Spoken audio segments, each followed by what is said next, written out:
Quarta parte, Resgate. Capítulo 1. Havia baile em São Clemente. Aurélia Lee estava como sempre, deslumbrante de formosura, de espírito e de luxo. Seu traje era um primor de elegância, suas joias valiam um tesouro, mas ninguém a percebia-se disso. O que se via e admirava era ela, sua beleza, que enchia a sala, como um esplendor. O baile, em vez de fatigá-la, ao contrário, a expandia. Semelhante às flores tropicais, filhas do sol, que ostentam o brilhante matiz nas horas mais ardentes do dia, era justamente nesse pélago de luz e paixões, que Aurélia revelava toda a opulência de sua beleza. Seixas a contemplava de parte. As outras moças, de meia-noite em diante, começavam a murchar-se, o cansaço desbotava-lhes a cor, ou afogueava-lhes o rosto. O talhe denunciava o excesso da fadiga na languidez das inflexões ou na rispidez do gesto. Aurélia, ao contrário, à medida que adiantava-se a noite, desferia de si mais seduções, e parecia entrar na plenitude de sua graça. A correção artística de seu traje ia desaparecendo no bulício do baile. Como o primeiro esboço que surge afinal do cinzel impetuoso do artista, ao fogo da inspiração, sua estátua recebia da admiração da turba-os últimos toques. Quando em torno se revolvia o turbilhão, ela conservava sua inalterável serenidade. O colo arfava-lhe mansamente, ao influxo das brandas emoções, o sorriso coalhava-se em levos nos lábios entreabertos, por onde escapava-se a respiração calma. Desprendia-se de seus olhos, de toda a sua pessoa, uma efusão celeste que era como a sua irradiação. Quando completou-se esta assunção de sua beleza, o baile estava a terminar. Aurélia fez um gesto ao marido, e envolvendo-se na manta de caxemira que lhe apresentara-lhe, trançou o braço no seu. No meio das adorações que a perseguiam, retirou-se orgulhosamente reclinada ao peito desse homem tão invejado, que ela arrastava após si como um troféu. O carro estava à porta. Ela sentou-se rebatendo os amplos folhos da saia para dar lugar ao marido. Que linda noite! Exclamou recostando a cabeça nas almofadas para engolfar os olhos no azul do céu marchetado de estrelas. Com esse movimento sua espádua tocou no ombro de Seixas e os cachos de cabelos castanhos, agitados pelo movimento do carro, afagaram a face do mancebo desprendendo perfumes de inebriar. De momento a momento, a claridade do gás entrava pela portinhola do carro, em frente ao lampião, e debuxava o mavioso semblante de Aurélia e seu colo, que a manta escorregando, tinha descoberto. Na posição em que estava, olhando por cima da espádua da moça, ele via na sombra transparente, quando o decote do vestido sublevava-se com o movimento da respiração, as linhas harmoniosas desse colo soberbo que apojavam-se em contornos voluptuosos. Como brilha aquela estrela! Disse a moça. Qual? Perguntou Seixas inclinando-se para olhar. Ali por cima do muro, não vê? Seixas só via ela. Acenou com a cabeça que não. Aurélia distraidamente travou da mão do marido, e apontou-lhe a direção da estrela. É verdade. Respondeu Fernando que vira uma estrela qualquer. Retirando a mão Aurélia descansou-a no joelho, não advertindo sem dúvida que ainda tinha presa a do marido. Não sei que tem o luzir das estrelas. Murmurou a moça. É uma coisa que notei desde menina. Sempre que fico assim a olhar para elas e a beber os seus raios sinto uma vertigem, que me dá sono. Quem sabe se a luz que elas cintilam, não embriaga? Parece-me que bebi um cálice de champanha, mas feito do sumo daqueles cachos dourados que lá estão no céu. Estas palavras, o olhar de Aurélia dirigiu-as ao marido envoltas em um sorriso feiticeiro. Então foi de Ambrósia, que é a bebida dos deuses, tornou Fernando correspondendo ao gracejo. Mas, fora de graça? Que sono me fez? Será cansaço? Talvez. Dançou tanto. Pois reparou? Que queria que eu fizesse? Aurélia esperou um momento para não interromper o marido, vendo que este Calavase, conchegou-se com o gracioso movimento dos passarinhos quando se arrufam para dormir. Não posso mais. Estou tonta.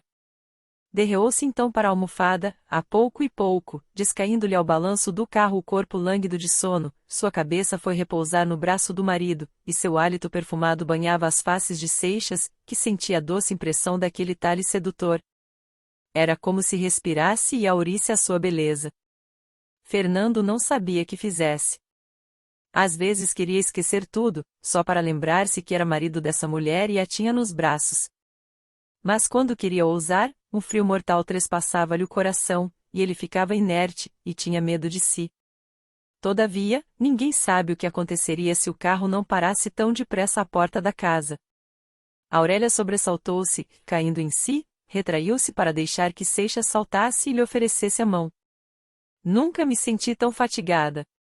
Creio que estou doente, disse ela descendo do carro. Não devia ter ficado até tão tarde. Observou Fernando com solicitude. Dê-me seu braço, murmurou a moça com um gesto abatido. Seixas começou a inquietar-se, ainda mais quando a viu suspensa a seu braço, arrastar-se para a escada. Está realmente incomodada? Estou doente, muito doente. Respondeu com a voz alquebrada. Nos olhos, porém, e nas covinhas da boca, cintilou um raio de malícia que desmentia aquelas palavras. Seixas retribuiu o gracejo. É uma enfermidade muito grave, não é? Que ataca-lhe todas as noites e a deixa sem sentidos por muitas horas. Chama-se sono. Não sei, nunca tive, volveu a moça abaixando as pálpebras e velando os lindos olhos. Chegados à saleta, onde costumavam despedir-se, Aurélia dirigiu-se para o toucador. Na porta, Fernando parou. Leve-me que eu não posso comigo, disse Aurélia atraindo-a a si brandamente. O marido levou-a ao divã onde ela deixou-se cair prostrada de fadiga ou de sono. Não tendo soltado logo o braço de Seixas, este reclinou-se para acompanhar-lhe o movimento, e achou-se debruçado para ela. Aurélia conchegou as roupas fazendo lugar à beira do divã, e acenando com a mão ao marido que se sentasse. Entretanto, com a cabeça atirada sobre o recosto de veludo, o colo nu debuxava sobre o fundo azul um primor de estatuária cinzelado no mais fino mármore de Paros. Seixas desviou os olhos como se visse diante de si um abismo. Sentia fascinação, e reconhecia que faltavam-lhe as forças para escapar à vertigem. Até amanhã? Disse-ele hesitando. Veja se não tenho febre. Aurélia procurou a mão do marido e encostou-a na testa. Debruçando-se para ela com esse movimento, Seixas roçara com o braço o contorno de um seio palpitante. A moça estremeceu como se a percutisse uma vibração íntima, e apertou com uma crispação nervosa a mão do marido que ela conservara na sua. Aurélia, balbuciou Fernando que a pouco e pouco resvalara do divã, e estava de joelhos, buscando os olhos da mulher. Ela ergueu de leve a cabeça, para vazar no semblante do marido a luz dos olhos, e sorriu. Que sorriso!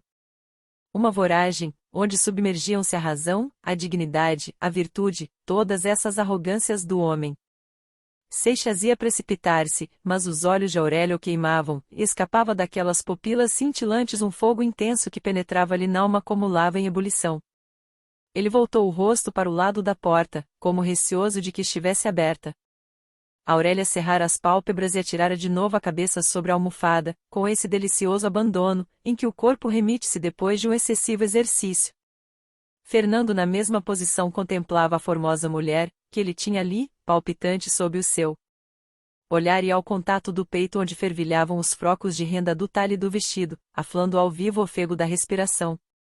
E todavia não ousava.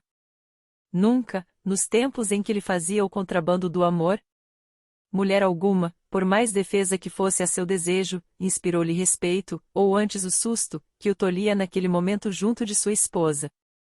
A moça levantou o braço com um gesto de enfado e deixou-o sobre o recosto do divã, donde foi deslizando fracamente para o ombro de Seixas.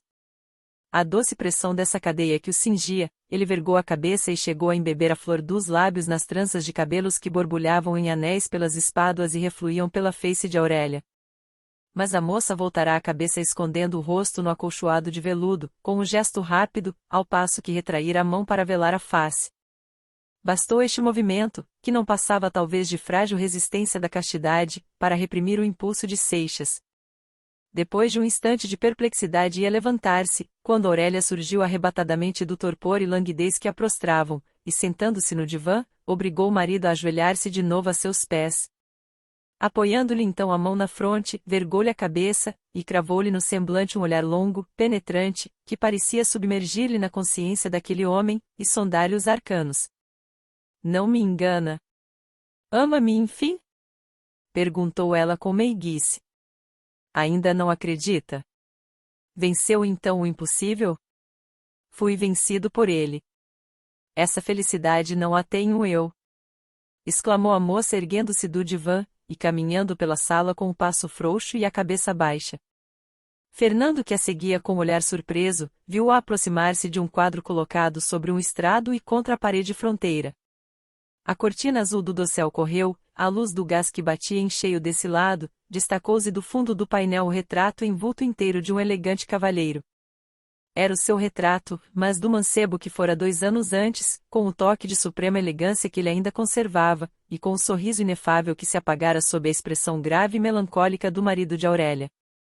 O homem que eu amei, a que amo, é este, disse Aurélia apontando para o retrato. O senhor tem suas feições, a mesma elegância, a mesma nobreza de porte. Mas o que não tem a sua alma, que eu guardo aqui em meu seio e que sinto palpitar dentro em mim, e possuir-me, quando ele me olha. Aurélia fitou o retrato com delícia. Arrebatada pela veemência do afeto que entumecia-lhe o seio, pousou nos lábios frios e mortos da imagem um beijo férvido, pujante, impetuoso, um desses beijos exuberantes que são verdadeiras explosões da alma irrupta pelo fogo de uma paixão subterrânea, longamente recalcada. Seixas estava atônito. Sentindo-se ludíbrio dessa mulher, que o subjugava a seu pesar, escutava-lhe as palavras, observava-lhe os movimentos e não a compreendia. Chama-se a razão, e esta fugia-lhe, deixando-o estático. Aurélia acabava de voltar-se para ele, soberba de volúpia, fremente de amor, com os olhos em chamas, os lábios túrgidos, e o seio pulando aos ímpetos da paixão. Por que meu coração que vibra assim diante desta imagem, fica frio junto a ti? Porque seu olhar não penetra nele, como o raio desta pupila imóvel? Porque o toque de sua mão não comunica a mim esta chama que me embriaga como um néctar? Aurélia parou de repente. Uma onda de rubor banhou-lhe o rosto mimoso. Atalhada no ímpeto da paixão por um assomo de pudor, ela confrangeu-se como a flor da noite ao raiar da luz. Suspendeu a capa de caxemira que lhe tinha resvalado dos ombros para a cintura, e envolvendo-lhe com o estremecimento de um calafrio, encolheu-se no canto do divã. Seixas aproximou-se, fazendo-lhe a cortesia do costume, com a voz já tranquila, e o modo natural disse: Boa noite. A moça entreabriu a caxemira quanto bastava para tirar os dedos afilados da mão direita, que estendeu ao marido. Já? Perguntou ela erguendo os olhos entre súplices e despóticos. O marido estremeceu ao toque sutil dos dedos, que calcavam-lhe docemente a palma da mão. Ordena que fique? Disse com a voz trêmula. Não. Para aqui. O que exprimia essa frase, repassada do sorriso que lhe servia por assim dizer de matiz, ninguém o imaginava. Seixas retirou-se levando n'alma a mais cruel humilhação que podia infligir-lhe o desprezo dessa mulher.